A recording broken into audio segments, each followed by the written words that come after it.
তো আমি আমাদের ক্লাসটা শুরু করতে যাচ্ছি।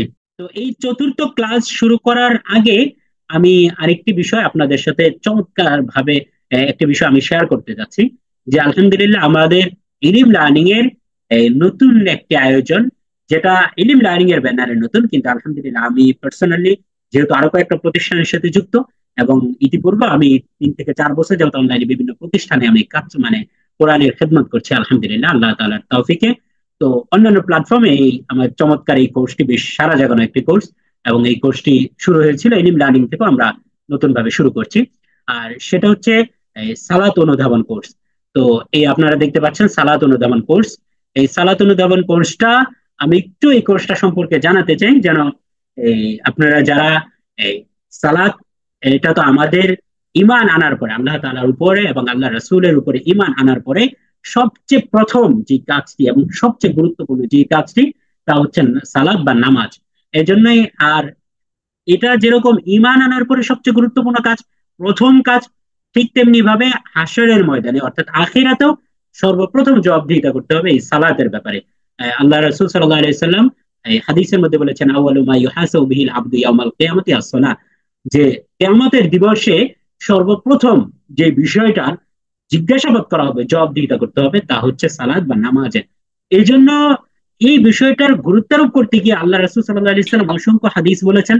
এবং বিশেষ করে যদি আমরা আল্লাহ রাসূল সাল্লাল্লাহু আলাইহি সাল্লামের এই ক্ষণস্থায়ী জিন্দিগির বা ক্ষণস্থায়ী দুনিয়ার শেষ শব্দটা যদি আমরা দেখি, তাহলে ওই শেষ শব্দটা ছিল আসসালাত আসসালাত আসসালাত। অর্থাৎ আল্লাহ রাসূল জীবনের অন্তিম মুহূর্তে যখন আল্লাহ রাসূল এই পৃথিবীর এই সফর শেষ করে আপন রব এবং আপন সবচেয়ে ঘনিষ্ঠ বন্ধু আল্লাহ তাআলার মুলাকাতের দিকে চলে যাচ্ছেন, ইন্তেকাল করতেছেন এই পৃথিবী থেকে আখিরাতের সফরে, তখন আল্লাহ রাসূলের শেষ বাক্য ছিল আসসালাত আসসালাত আসসালাত। অর্থাৎ এত গুরুত্ব দিয়েছেন। তো এই সালাতটা, এটা আমাদের যে আল্লাহ তাআলা আমাদেরকে সৃষ্টি করেছেন, এই সৃষ্টি করার আল্লাহ তাআলা দাসত্বের জন্যই সৃষ্টি করেছেন। আল্লাহ তাআলা কোরআনের মধ্যে ঘোষণা দিয়েছেন, তো ওমা খালাকতুল জিন্না ওয়াল ইনসা ইল্লা লিয়াবুদুন, যে আমি জিন এবং ইনসানকে সৃষ্টি করেছি তারা যেন আমার ইবাদত করতে পারে। তো এই ইবাদতের মধ্যে সবচেয়ে গুরুত্বপূর্ণ ইবাদত হচ্ছে নামাজ। কারণ এই নামাজকে কেন এত প্রায়োরিটি দেওয়া হইলো? ইমান আনার পরে এটাকে সর্বপ্রথম স্থান দেওয়া হইলো, যে সর্বপ্রথম তোমার দায়িত্ব হচ্ছে তুমি ইমান আনছো, এখন তুমি নামাজ আদায় করো। এই মৃত্যুর পরেও সর্বপ্রথম জবাবদিহিতা করতে হবে, এই ইমান আনছো, এখন মুসলিম হিসাবে এই সর্বপ্রথম নামাজের জবাবদিহিতা করতে হবে। আল্লাহ রাসূল সাল্লাল্লাহু আলাইহি ওয়াসাল্লাম তার জীবনের শেষ মুহূর্তের সর্বশেষ বাক্য ছিল আসসালাত, নামাজ। তো এত গুরুত্বপূর্ণ এই ইবাদত, এর কারণ কি? কারণ হচ্ছে এই নামাজের মাধ্যমে আল্লাহ তাআলার দাসত্বের পূর্ণ বহিঃপ্রকাশ হয়। আমরা যে কোনো ব্যক্তির যদি আমরা মানে তার যে আমরা অনুগত এটা যে প্রকাশ করতে চাই, তাহলে এর সর্বশেষ এবং সবচেয়ে সবচেয়ে গুরুত্বপূর্ণ সবচেয়ে বড় নিদর্শন হচ্ছে যে আমরা তার পায়ে পড়ে যাই। কারণ আমরা তার পায়ে পড়ে যাওয়া, এর চেয়ে বড় দাসত্ব বা এর চেয়ে বড় নিচু হওয়ার আর কোনো প্রমাণ এই পৃথিবীতে নাই। আমরা সর্বশেষ যে কোনো ব্যক্তির আমরা পায়ে ধরি। তো এটা আমাদের দেশেও অনেক উদাহরণ আছে, যেমন বলতে এই বসুন্ধরা গ্রুপ বা এরকম আরো বড় বড় গ্রুপ, দেখা যায় তাদের মধ্যে যখন অন্তর্দ্বন্দ্ব তৈরি হয়, তখন দেখা যায় একজন আরেকজনের পায়েও পড়ে, এরকম কিছু ভিডিও আমাদের সামনে এসেছে। তার চেয়ে বড় বিষয় হচ্ছে আমাদের আগের রাজা বাদশাহ যারা ছিল, তারা যারা ইসলামিক মাইন্ডেড ছিল না, তাদের রাজ্যের সংস্কৃতি ছিল যে প্রজারা তারা রাজার পায়ে পড়ে তারা কুর্নিশ করত। এই যে মানে নিজের মাথাটা, যে মাথা আমার শ্রেষ্ঠত্বের প্রমাণ, যে কপাল আমার শ্রেষ্ঠত্বের প্রমাণ, এই শ্রেষ্ঠত্বের প্রমাণটাকে যদি যখন আমি মাটিতে লুটিয়ে পড়তেছি, তখন এটা প্রমাণ করে যে আমি ওই ব্যক্তির কাছে সবচেয়ে বেশি অনুগত হয়ে গেছি, তার কাছে আমি আমার নিজেকে সঁপে দিয়েছি। তো এই নামাজ বা সালাদটা হচ্ছে আল্লাহ তাআলার কাছে আমাদের নিজেদেরকে মুসলিম হিসাবে সঁপে দেওয়ার এবং আল্লাহ তাআলার কাছে নিজেদেরকে অনুগত হিসাবে প্রকাশ করার সবচেয়ে বড় প্রমাণ। আমরা নামাজের মধ্যে সিজদায় লুটিয়ে পড়ি, যেটা সবচেয়ে শ্রেষ্ঠ জিনিস, এটা সব মাটিতে লেগে যায়। তো এই মাটিতে লেগে যাওয়ার মাধ্যমে আমরা আল্লাহ তাআলার কাছে শ্রেষ্ঠত্বের প্রমাণ করি। তো এই যে এত গুরুত্বপূর্ণ একটি ইবাদত, কিন্তু যে ইবাদতের মধ্যে কোরআনে এসেছে যে ইন্নাস সালাতা তানহা আনিল ফাহশাই ওয়াল মুনকার, যে আল্লাহ তাআলা কোরআনের মধ্যে বলেছেন যে এই নামাজ আমাদেরকে ফাহিশা, অশ্লীল কাজ এবং মুনকার অর্থাৎ যেই কাজটা নিকৃষ্ট বা খারাপ, তো এই জাতীয় নিন্দনীয় কাজ থেকে আল্লাহ এই নামাজ আমাদেরকে ফেরায়।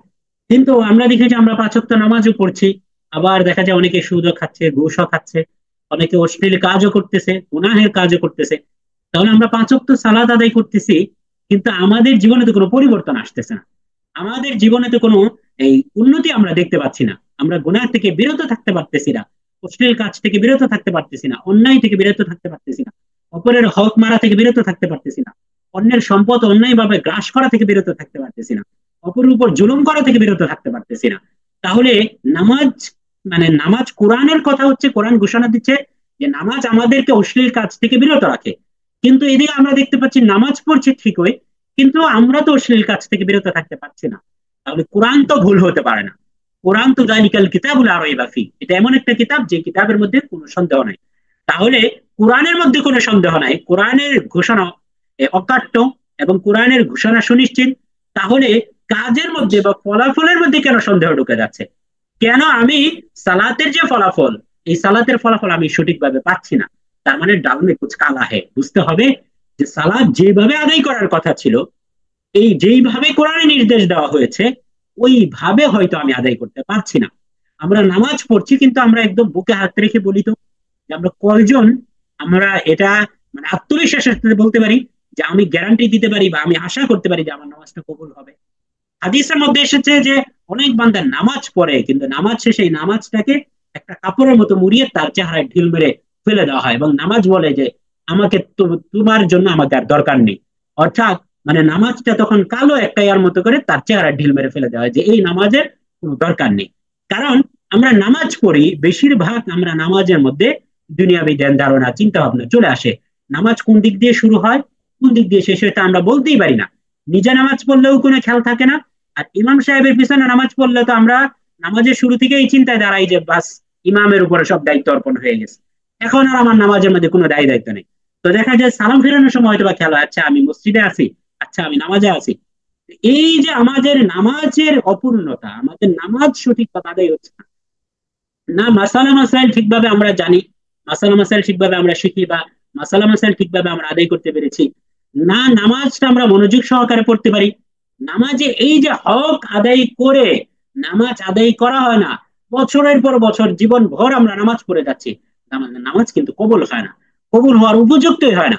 তো নামাজ যদি কবুলই না হয়, নামাজ যদি কবুলই না হয়, তাহলে আমাদের জীবন উন্নতি হবে কিভাবে? রাষ্ট্রের শাসকরাই যদি ঠিকঠাক না থাকে, রাষ্ট্রের শাসক যদি সৎ না থাকে, তাহলে দেশ ঠিক হবে কিভাবে? রাষ্ট্রের শাসন ব্যবস্থা যদি দুর্নীতিগ্রস্ত থাকে, তাহলে দেশে তো কখনো শান্তি আসবে না। এই উদাহরণটাকে যদি আমরা বুঝতে পারি, তাহলে আমরা আমাদের লাইফে, লাইফ স্টাইলের মধ্যে আমরা ইসলামকে আনতে পারি না, তাহলে আমাদের জীবন উন্নতি হবে কিভাবে? আমরা একজন প্র্যাকটিসিং মুসলিম হবে কিভাবে?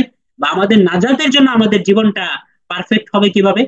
এই জন্য আমাদের এই নামাজের ত্রুটি থাকার কারণে কয়েক ধরনের ত্রুটি হয়। এক নম্বর হচ্ছে মাসালা মাসাইলগত ত্রুটি হয়।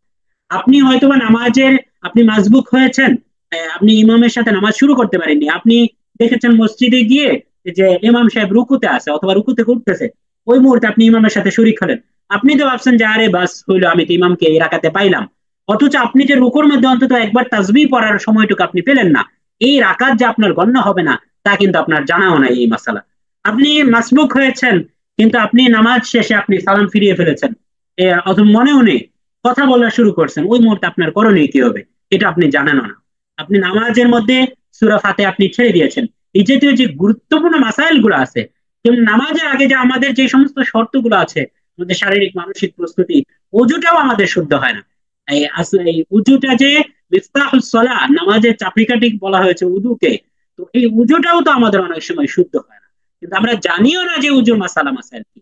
তো নামাজ শুদ্ধ না হওয়ার কারণে দেখা যায় যে আমরা জীবন ভর নামাজ পড়তেছি, এই নামাজ আসলে আমাদের পড়ে কোনো লাভ নেই।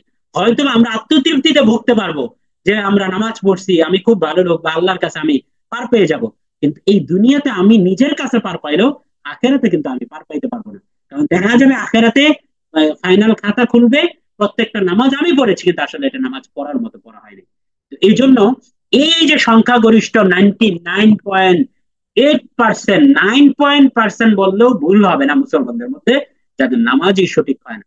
নামাজ সঠিক নেওয়ার কারণে আমাদের জীবন সঠিক হয় না, আমরা নিজেরা সঠিক নেওয়ার কারণে আমাদের সমাজ সঠিক হয় না, আমাদের সমাজ সঠিক নেওয়ার কারণে আমাদের রাষ্ট্র সঠিক হয় না। এই জন্য রাষ্ট্রের দিকে আঙ্গুল তোলার আগে আমরা আগে নিজেদের দিকে আঙ্গুল তুলি। আমাদের নিজেদের জীবনে আঙ্গুল তোলার প্রথম ধাপ হচ্ছে আমরা নামাজটা সঠিক করি। নামাজ যখন সঠিক হয়ে যাবে, তখন আমার টাইম ম্যানেজমেন্ট সঠিক হবে। এই নামাজ যখন সঠিক হবে, তখন আমার জীবনের মধ্যে শান্তি আসবে, আমার আমার ডিপ্রেশন, হতাশা, এগুলো আমার দূর হবে, আমার মধ্যে ক্রিয়েটিভিটি আসবে। নামাজ যদি ঠিক হবে তাহলে আমার রেসপন্সিবিলিটি বাড়বে, কারণ নামাজ মানে হচ্ছে আল্লাহর কাছে জবাবদিহিতা। তো এই নিজের কাছে যখন আমি জবাবদিহিতা থাকবো, ক্রিস্টাল ক্লিয়ার থাকবো, তখন আমি আমার এই ফ্যামিলি ম্যানেজমেন্ট, আমি আমার টাইম ম্যানেজমেন্ট, আমার মানি ম্যানেজমেন্ট, আমার স্কিল লার্নিং থেকে শুরু করে সব কিছুতে, এবং আমার এই দেশ পরিচালনা থেকে শুরু করে সমাজ এবং রাষ্ট্রের যে দায়বদ্ধতা, সবকিছুতেই আমরা ইনশাআল্লাহ তাআলা পারফেক্ট হবো। এই জন্য যদি কোনো মুসলিম ব্যক্তি, কোন মুমিন ব্যক্তি যদি তার নিজেকে ঠিক করতে চায়, সমাজ রাষ্ট্র ঠিক করতে চায়, তার প্রথম কর্তব্য হচ্ছে তার নিজের নামাজটাকে ঠিক করা। তো এই নামাজটা, এই যে অগণিত মানুষের নামাজটা যে ভুল হয়, এই জন্যই ইলম লার্নিং এই চমৎকার আমরা একটা আয়োজন নিয়ে এসেছি, তা হচ্ছে সালাত অনুধাবন কোর্স। এই 12 ঘন্টায় অর্থ সহ নামাজ শিখি। অর্থাৎ এই যে নামাজটা, এই আমরা একটু কোর্স আউটলাইনটা দেখি, তাহলে আমরা বুঝতে পারবো। তো আপনারা দেখতে পাচ্ছেন যে এখানে আমরা এই ইন কোর্স সিলেবাসটা আমরা এখানে রেখেছি। এই চমৎকার যে আমাদের সিলেবাস সহ ফুল কোর্সের যে পিডিএফটা আছে, এই পিডিএফটা আমি গ্রুপে দিয়ে দিব, এবং একটা ফরমও দিয়ে দেওয়া হবে। যারা আপনার আগ্রহী তারা এখানে যুক্ত হবেন। তো এইখানে 8 পৃষ্ঠার দীর্ঘ একটি পিডিএফ, এই পিডিএফ এর মধ্যে ডিটেলস বলা আছে, ওগুলো আপনারা পড়ে নিতে পারেন। তো দেখেন, নামাজ আমরা শুদ্ধ করার কথা বলতেছি এখানে। নামাজ শুদ্ধ করার কথা আমরা কেন বললাম, এই বিষয়টাতে ইতিমধ্যে আমরা বুঝেছি। এখন এই নামাজের মধ্যে সবচেয়ে গুরুত্বপূর্ণ যে সমস্যাটা 100% মুসলিমের, তা হচ্ছে নামাজের মধ্যে মনোযোগ থাকে না। আমরা মাসানা মাসাইল তো শিখলাম, আলহামদুলিল্লাহ, ভালো কথা, কিন্তু নামাজের মধ্যে তো আমরা মনোযোগই রাখতে পারি না। তাহলে ওই মনোযোগটা আনার সবচেয়ে গুরুত্বপূর্ণ উপায় হচ্ছে এই নামাজের মধ্যে আমরা কি পড়তেছি, কোন কোন দোয়া দরুদ পড়তেছি, কি সূরা পড়তেছি, এটা যদি আমরা বুঝতে পারি তাহলে আমরা নামাজের মধ্যে অনেক বেশি মনোযোগী হব। এই জন্য ওমর ইবনে খাত্তাব রাদিয়াল্লাহু তাআলা আনহুর একটা কথা আছে যে নামাজে কি পড়া হচ্ছে তা যদি আমি বুঝতে পারি, তাহলে আমি নামাজে অনেক বেশি মনোযোগ দিতে পারতাম। এই জন্য আমরা দেখতে পাই যে আরব কান্ট্রি গুলোতে, সৌদি আরব সহ যে কান্ট্রি গুলোর ভাষা আরবি, মাতৃভাষা আরবি, তারা যখন মসজিদ থেকে নামাজ পড়ে বের হয়, তখন তাদের চেহারাটা রক্তিম বর্ণ হয়ে যায়, কেঁদে কেঁদে তাদের চেহারা লাল হয়ে যায়। আপনারা এখানে যারা হজ করেছেন তারা অনেকে এই বিষয়টা একদম প্রত্যক্ষদর্শী। তাহলে তাদের এই অনুভূতি, তারা নামাজের মধ্যে এত মনোযোগী হয়, এই শাস্তির আয়াতগুলো, আযাবের আয়াতগুলো।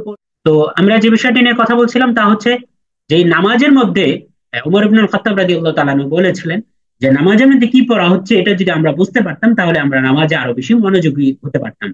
এই জন্য নামাজের মধ্যে আমরা সাধারণত যেই দোয়া দুরুদ গুলো পড়ে থাকি, সচরাচর আমরা জেনারেল শিক্ষিত মানুষ হিসাবে আমরা যেই সূরাগুলো পড়ে থাকি, তো এই সূরাগুলো, এই সূরাগুলোর অর্থ যদি আমরা বুঝতে পারি বা একবার শিখে নিতে পারি, তাহলে কিন্তু আমরা নামাজের মধ্যে অনেক বেশি মনোযোগী হতে পারবো ইনশাআল্লাহ তাআলা।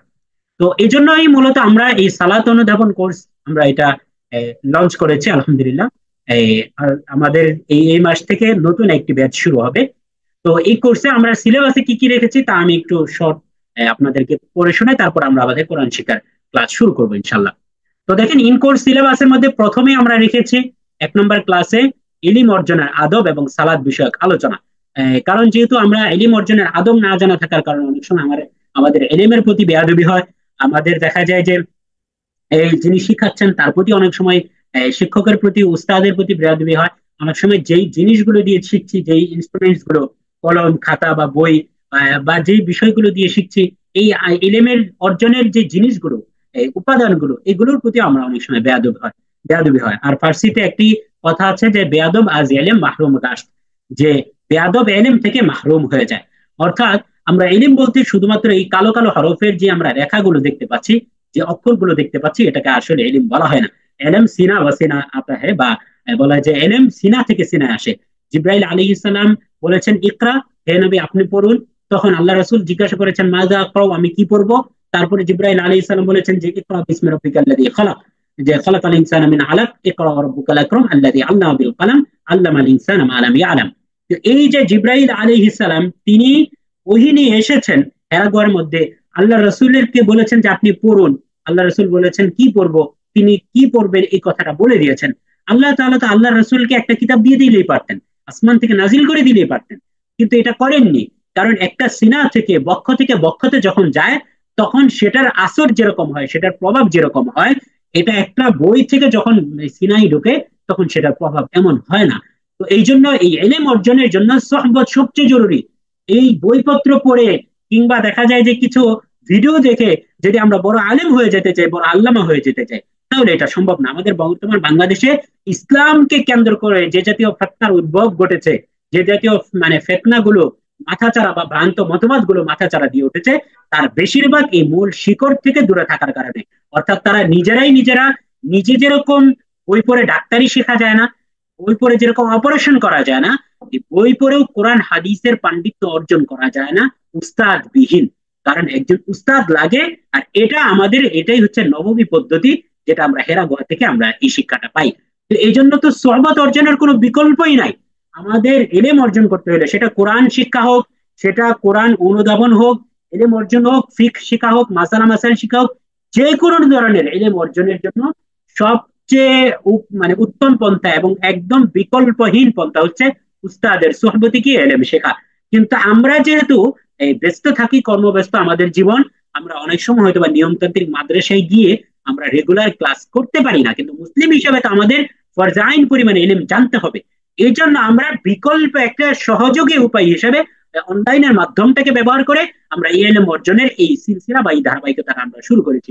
কিন্তু এই কথাটা ঘূর্ণাক্ষরেও ভাবার কোনো সুযোগ নেই, এবং আমরা এই কথাটা বারবারই প্রতিটা ক্লাসে, আমাদের প্রতিটা আয়োজনে আমরা রিমাইন্ডার দিয়ে দিই, স্মরণ করিয়ে দিই, যে কখনো কারো এই কথা মনে করার কোনো মাত্র বিন্দুমাত্র অবকাশ নেই। এই কথা আমি বলছি, যদি অন্য কোনো শায়েখ উস্তাদ এর বিপরীত কথা বলেও থাকেন, তাহলে আমার মনে হয় যে উনি এই কথাটা সঠিক বলছেন না। সেটা হচ্ছে যে উস্তাদ ছাড়া আমরা অনলাইনের ভিডিও দেখে, কোর্স করে, কোনো বই পড়ে আমরা যদি নিজেদেরকে স্বয়ংসম্পূর্ণ মনে করি যে আমি ইসলামের বিষয়ে খুব ভালোভাবে বুঝে গিয়েছি, এখন আর আমার কোনো উস্তাদের দরকার নাই, আমি নিজেই একদম উস্তাদ, এরকম যেন না হয়। আমরা সবসময় যে কোনো আলেমের সান্নিধ্য যেই সুযোগে পাই, আমরা শুক্রবার দিন আমরা একটা চমৎকার একটা আয়োজন, জুমার খুতবা, এই খুতবার পূর্বে আমরা 1 ঘন্টা আলোচনা হয়, আমরা সেই সময়টা আমরা কাজে লাগাইতে পারি। আমাদের প্রতিটা মসজিদ এলাকার মধ্যে একাধিক মসজিদ আছে, মসজিদের যিনি ইমাম আছেন, যিনি খতিব আছেন, মুয়াজ্জিন আছেন, তারা অ্যাভেলেবল আছেন, যে কোনো সময় আপনাদেরকে যে কোনো বিষয়ে হেল্প করতে পারেন, আপনি তাদের কাছে যান। এই এলেম অর্জনের জন্য বা এলেম অর্জনের ক্ষেত্রে কোনো মাত্র লজ্জার কোনো অবকাশ নেই। তো এই জাতীয় ভাবে, কিংবা দেখা যায় অনেক সময় নানান ধরনের শর্ট কোর্স গুলো আয়োজন হয়, রমজান কেন্দ্রিক নানান ধরনের আয়োজন হয়, অনেক ধরনের নৈশ মাদ্রাসা আছে। তো যেভাবেই সম্ভব অফলাইনে কোন উস্তাদের সান্নিধ্য যদি সম্ভব হয়, যেখানেই সুযোগ হয়, এই সুযোগটাকে ইনশাল্লাহ তাআলা আপনারা লুফে নেবেন। আর ব্যাকআপ হিসেবে এই অনলাইন কেন্দ্রিক যত ধরনের আয়োজন, এগুলোর মধ্যে ইনশাল্লাহ তাআলা যুক্ত হবেন। তো এই জন্য যেটা বলতেছিলাম, যে এলেম অর্জনের আমরা আদব না জানা থাকার কারণে অনেক সময় আমরা এলেমের সঠিক এলেম থেকে আমরা বঞ্চিত হয়ে যাই। আমরা এই জন্য এলেম অর্জনের আদবটা নিয়ে আলোচনা করবো। তারপরে সালাতের 2 নম্বর ক্লাসে আমরা আলোচনা করব সালাতের প্রস্তুতি, ওযু এবং সংশ্লিষ্ট মাসায়েল, নিয়ত, তাকবীর এবং সানা, এই জাতীয় বিষয়গুলো আমরা অর্থ সহ, শব্দে শব্দে ভেঙে ভেঙে, তাৎপর্য, ফজিলত সহ আমরা শিখবো ইনশাআল্লাহ তাআলা। 3 নম্বর ক্লাসে আমরা শিখবো সূরা ফাতিহা, সূরা ইখলাস, সূরা নাস এবং রুকু ও সিজদার তাসবিহ। এই প্রত্যেকটা বিষয়কে আমরা শব্দে শব্দে ভেঙে ভেঙে, তাৎপর্য সহ, ফজিলত সহ, আমরা সরল অর্থ সহ আমরা শিখবো ইনশাআল্লাহ তাআলা। 4র্থ ক্লাসে আমরা শিখবো তাশাহুদ, দুরূদ শরীফ, দোয়া মাসুরা, সালাম এবং নামাজের মধ্যে যে সমস্ত তাসবিহাত গুলো পড়া লাগে, এই প্রত্যেকটা বিষয়কে আমরা শব্দে শব্দে ভেঙে ভেঙে আমরা তাৎপর্য সহ আমরা শিখবো ইনশাআল্লাহ তাআলা। 5ম ক্লাসে আমরা সূরা ফালাক, সূরা লাহাব, সূরা নাসর, সূরা আল কাউসারের তাৎপর্য, শব্দে শব্দে বিশ্লেষণ এবং অর্থ বিশ্লেষণ, ফজিলত ইত্যাদি আমরা শিখবো ইনশাআল্লাহ তাআলা। আর 6ষ্ঠ ক্লাসে আমরা শিখবো সূরা কাফিরুন, সূরা মাউন, সূরা কুরাইশের তাৎপর্য, শব্দ এবং অর্থ ইত্যাদি বিষয় আমরা এই জাতীয় বিশ্লেষণ আমরা শিখবো ইনশাআল্লাহ তাআলা। তারপরে আমরা তার পরবর্তী 7ম এবং 8ম ক্লাসে আমরা শিখবো সূরা ফিল এবং সকাল সন্ধ্যার কিছু করণীয় আমল, যে আমলগুলো আল্লাহ রাসূল সাল্লাল্লাহু আলাইহি ওয়াসাল্লাম করতেন।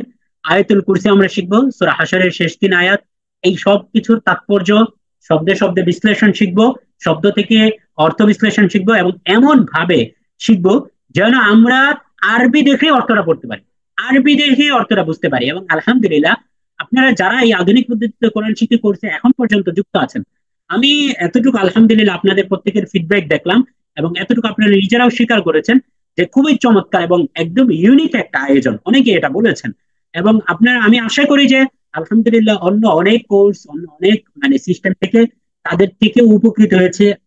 প্রত্যেক পূর্ববর্তীর উপরে উপরে পরবর্তীর উপরে পূর্ববর্তীর একটা হক আছে, অর্থাৎ আমাদের পূর্বে যারা যত আয়োজন করেছেন তাদের প্রত্যেকের কাছে আমরা কোনো না কোনো ভাবে ঋণী, কিন্তু আমরা চেষ্টা করি যুগের চাহিদার আলোকে আরো কত চমৎকার ভাবে, কত সহজ ভাবে, প্রয়োজন অনুপাতে শেখানো যায়। এবং আলহামদুলিল্লাহ আমরা আমাদের প্রত্যেকটা কোর্স, প্রত্যেকটা ক্লাস কন্টেন্ট এইভাবে ডিজাইন করা হয়। এবং এত চমৎকার ভাবে মনে হচ্ছে যে অনেকের কাছে মনে হতে পারে যে একটা ক্লাসে আমরা এতগুলো সুবিধা শিখবো, কতটা সহজভাবে যে শিখবেন তা আপনি কল্পনাও করতে পারবেন না ইনশাআল্লাহ তাআলা। তারপর অষ্টম ক্লাসে আমরা নামাজের বেসিক কিছু ভুল ত্রুটি, যে ভুল ত্রুটি গুলো হয় আমরা এই ভুল ত্রুটি গুলো শিখবো, এবং আমাদের একটা মূল্যায়ন পরীক্ষা হবে, এবং আমরা সমাপ্তি করবো ইনশাআল্লাহ তাআলা। আর এখানে দেখেন লেখা আছে যে প্রত্যেকটা ক্লাসের শেষে আলাদা আলাদা কুইজ থাকবে, প্রত্যেকটা ক্লাস শেষে কুইজ থাকবে ইনশাআল্লাহ তাআলা। এবং এই কুইজের মাধ্যমে আমরা আমাদের নিজেদেরকে যাচাই করতে পারবো এবং আমাদের মধ্যে জবাবদিহিতা তৈরি হবে। আর এই আধুনিক পদ্ধতিতে কোরআন শিখে এই কোর্সের চাইতেও এই সালাত অনুধাবন কোর্স, যেহেতু এটা আমাদের ন্যূনতম নামমাত্র হাদিয়া আমরা এই কোর্সটা রাখবো, এটা যেহেতু একটা পেইড কোর্স, এটার মধ্যে আমাদের জবাবদিহিতা আরো অনেক বেশি থাকবে, এবং আমরা আমাদের কার্যক্রমগুলোকে ডে বাই ডে আরো অনেক বেশি আপডেট করছি আলহামদুলিল্লাহ। তো আমি একটু কোর্স সম্পর্কে সংক্ষিপ্ত একটা বিবরণ দিই, দিয়ে আমি শেষ করবো ইনশাআল্লাহ তাআলা। কোর্সের সময়কাল হচ্ছে 1 মাস, আমরা 1 মাস ব্যাপী এই কোর্সটা করব। আর মোট ক্লাস হবে 8 ঘন্টা, প্রতিটি ক্লাস 1.5 ঘন্টা করা হবে, মোট 12 ঘন্টা ক্লাস হবে। এটা আরেকটু বাড়তেও পারে, বাকি সর্বনিম্ন 12 ঘন্টা হবে ইনশাআল্লাহ তাআলা। এবং এর মধ্যে আমরা প্রত্যেকটা বিষয়কে খুব চমৎকার ভাবে কভার করবো ইনশাআল্লাহ তাআলা। প্রতি সপ্তাহে 2 দিন ক্লাসটা হবে, এই শনিবার এবং মঙ্গলবার। শনিবার এবং মঙ্গলবার রাত 9টা থেকে 10:30 পর্যন্ত যেভাবে আপনারা এই কোরআন শিক্ষার ক্লাসটি করছেন, ঠিক একই ভাবে সালাতুন দেওয়ান এই ক্লাসটি হবে। এবং মূল্যায়ন পরীক্ষা হবে, 100 মার্কের উপরে মূল্যায়ন পরীক্ষা অনুষ্ঠিত হবে। যারা কৃতকার্য হবে এবং প্রত্যেকটা ক্লাসে অংশগ্রহণ করবে এরকম আমরা অ্যাসাইনমেন্ট থাকবে। এবং এখানে প্রত্যেকটা ক্লাসে আপনারা জানেন যে ইউনিভার্সিটি লেভেলে যেভাবে বিচার করা হয় যে ক্লাসে অ্যাটেন্ডেন্সের উপরে একটা মার্ক থাকে, আমরা এই কোর্সের মধ্যেও ইনশাআল্লাহ তাআলা আমরা সার্টিফিকেট দেওয়ার জন্য আমরা অ্যাটেন্ডেন্সের উপরেও একটা মার্ক থাকবে, এবং ইনশাআল্লাহ তাআলা আমরা এই মূল্যায়ন পরীক্ষার উপরেও একটা মার্ক থাকবে। সর্বমোট 100 মার্কের একটা পরীক্ষা হবে। তো এই ছিল হচ্ছে কোর্স সম্পর্কে সংক্ষিপ্ত বিবরণ। তারপরে এই কোর্স সালাতুন দেওয়ান কোর্স সম্পর্কে ডিটেলস এখানে একটু বলা আছে, আমরা কেন এই আয়োজনটা এনেছি, কেন এই আয়োজনটা ইউনিক, কেন আপনাকে এই আয়োজনটা করতেই হবে, কেন এটা খুব জরুরি, আজ থেকে জরুরি, যেন আগামীকালকের ফজরের নামাজটাও আমার শুদ্ধ হয়। তো এই বিষয়টা এটা আমরা এখানে সংক্ষিপ্ত আকারে দেওয়া আছে। তারপরে কারা এখানে ভর্তি হতে পারবেন, এখানে যে কোনো বয়সের যে কোনো পেশার মুসলিম ভাই বোন এই কোর্সটি করতে পারবেন ইনশাআল্লাহ তাআলা। শুধুমাত্র অক্ষর জ্ঞান, অর্থাৎ আপনি এই সরসরায় রসই দীর্ঘই কিংবা আলিফ বা তাসা জানেন, আর আপনারা আলহামদুলিল্লাহ অলরেডি সকল ক্রাইটেরিয়া অনুযায়ী এই যোগ্য মানে এই ক্রাইটেরিয়া অনুযায়ী বিবেচনায় পড়ে যান, এবং আপনারা চাইলে এই কোর্সটা করতে পারবেন ইনশাআল্লাহ তাআলা। তো কোর্সটা কেন করবেন এটাও দেওয়া আছে, যে ইমানের পরে সর্বশ্রেষ্ঠ ইবাদত নামাজকে বিশুদ্ধ করতে, খুশু খুজুর সহিত অর্থাৎ পূর্ণ মনোযোগের সহিত নামাজ আদায় করতে, এবং নামাজে যেন অনেক বেশি মনোযোগ বৃদ্ধি পায়, এই বিষয়গুলোর জন্য আমরা এই কোর্সটা করব। আর এই কোর্সের কিছু বৈশিষ্ট্য দেওয়া আছে, এগুলো আপনারা পড়ে নিন, এই পিডিএফটা আমি দিয়ে দেবো ইনশাআল্লাহ তাআলা। আর ক্লাস পদ্ধতি হবে নির্দিষ্ট মডিউল অনুযায়ী, আমরা জুমকে ব্যবহার করব না, যেহেতু এখানে একটা টাইম লিমিট আছে, তারপর আমাদেরকে বিড়ম্বনায় করতে হয়। আমরা এই কোর্সে ইনশাআল্লাহ তাআলা গুগলের পেইড ভার্সনটাই আমরা ব্যবহার করব, গুগল মিট, যেন আমরা নিরবচ্ছিন্ন ভাবে আমরা এই কোর্সটা করতে পারি ইনশাআল্লাহ তাআলা। আর এই কোর্সের ফিটা আসলে যেহেতু এটা আমরা চাই যে প্রত্যেকটা মুসলিম যারাই আজকের ক্লাসটা ইনশাআল্লাহ তাআলা 10:30 পর্যন্তই হবে, নিয়মতান্ত্রিক 10:30 বা সর্বোচ্চ 10 মিনিট একটু অতিরিক্ত হতে পারে। আমি এটা শেষ করে দিব আর 2 মিনিটের মধ্যে এই বিষয়টা শেষ করে তারপর আমরা ক্লাস শুরু করব। তো এই কোর্সের ফিটা আসলে যেহেতু আমরা চাই প্রত্যেকটা মুসলিমই যেন এটা করুক, যেন এটা খুবই জরুরি, ভাত খাওয়া যেরকম জরুরি তার চেয়েও বেশি এটা জরুরি। এই জন্য আমাদের এই কোর্সের সাধারণ ভ্যালু মানে নামমাত্র হাদিয়া যেটা ছিল 2,000 টাকা, এটা আমরা এই বিজয় উপলক্ষে আমরা ইন্টারভিউ এবং বিশেষ করে আপনাদের জন্য এটা আমরা 75% এই ছাড়ে আমরা নামমাত্র 490 টাকায় মাত্র, এটা একদম ন্যূনতম ফি। আসলে এটাও আমরা নিতাম না, কিন্তু এটা নিচ্ছি যেহেতু আমাদের এই আয়োজনগুলো যেন খুব চমৎকার ভাবে পরিচালিত হয়, এই জন্য আমাদের কিছু সাবস্ক্রিপশনও লাগে, কিছু পেড জিনিসও ব্যবহার করতে হয়, আবার এর পিছনে অনেকেই কাজ করে, তাদেরও একটা পরিচালনা করতে হয়, আবার আমাদের প্রতিষ্ঠানেরও অনেক ব্যয় আছে। সবকিছু যেন আমরা অর্গানাইজড ভাবে সামনে আগাতে পারি, তো এই ন্যূনতম ব্যয়গুলো নেওয়ার জন্য একদম নামমাত্র কিছু হাদিয়া জাস্ট এটা। এবং সবচেয়ে বড় বিষয় হচ্ছে ফ্রি জিনিস থাকলে ওই যে বলে যে বাঙালি ফ্রি পাইলে এটার মূল্য দেয় না, এটা একটা কথা আছে। তো যেন আমাদের এটার উপর একটা মূল্য হয়, আপনারা যেন এটাকে একটা মূল্য দেন, এই জন্য জাস্ট নামমাত্র একটা হাদিয়া। এটা আসলে মানে বলতেও নিজের কাছে ইতস্তত বোধ লাগে, এই জন্য এটা আপনারা দেখে নেবেন। আর ভর্তি পদ্ধতি জাস্ট এই একটা নাম্বার দেওয়া থাকবে, এই নাম্বারের বিকাশ বা নগদে আপনারা সেন্ড মানি অপশন ব্যবহার করে এই ফিটা পাঠিয়ে আপনারা গুগল ফর্ম দেওয়া থাকবে, এই ফর্মটা আপনারা পড়ে নিতে পারবেন। এখানে এই পিডিএফ এর মধ্যে আমাদের অনলাইন কোর্স সম্পর্কে অন্যরা কি বলছে, আমাদের পূর্ববর্তী শিক্ষার্থীরা কি বলছে তাও এখানে দেওয়া আছে। আমাদের এই এলএম লার্নিং এই ভার্চুয়াল প্রতিষ্ঠানটা সম্পর্কে এখানে কিছু বিষয় মেনশন করা আছে, এগুলো আপনারা দেখবেন। কেন আমরা এই এলএম লার্নিং কে শুরু করেছি, এবং আমাদের আরো কি কি চমৎকার আয়োজন আছে এগুলো দেওয়া আছে, আমাদের সাথে যোগাযোগের পদ্ধতিও দেওয়া আছে। তো এই প্রত্যেকটা বিষয় আশা করি দেখলে আপনারা এটা আপনাদের জন্য বুঝতে সহজ হবে। তো ক্লাস শেষে আমি গ্রুপে ইনশাআল্লাহ তারা আমাদের এই কোর্সে ভর্তি হওয়ার লিঙ্কটা দিয়ে দিব। সেখান থেকে আপনারা খুব সহজেই যুক্ত হয়ে যেতে পারবেন। এরকম ভাবে আপনারা একটা এই গুগল ফর্ম দেখতে পারবেন। এই ফর্মে কিছু তথ্য চাওয়া হবে, এই তথ্যগুলো দিলে ইনশাআল্লাহ তাআলা আশা করি আপনারা এই ভর্তিটা সম্পন্ন হয়ে যাবে। তো আমাদের আগামী এই এই নতুন যে কোর্সটা, এটার আগামী ব্যাচটা আমরা 20 তারিখ থেকেই ইনশাআল্লাহ তাআলা শুরু করবো, 20 আগস্ট থেকে। তো আপনারা এটাতে যুক্ত হয়ে নিতে পারেন ইনশাআল্লাহ তাআলা। এবং আপনাদের পরিচিত জন, যেহেতু আলহামদুলিল্লাহ আশা করি যে এতক্ষণ পর্যন্ত বুঝতে পেরেছেন এটার গুরুত্ব প্রয়োজনীয়তা, তা আপনাদের পরিচিত জন যারা আছে তাদের সাথেও আপনারা এই বিষয়টা শেয়ার করতে পারেন ইনশাআল্লাহ তাআলা। এতে আশা করি আপনারা সাদাকায়ে জারিয়ার সওয়াব পাবেন ইনশাআল্লাহ তাআলা।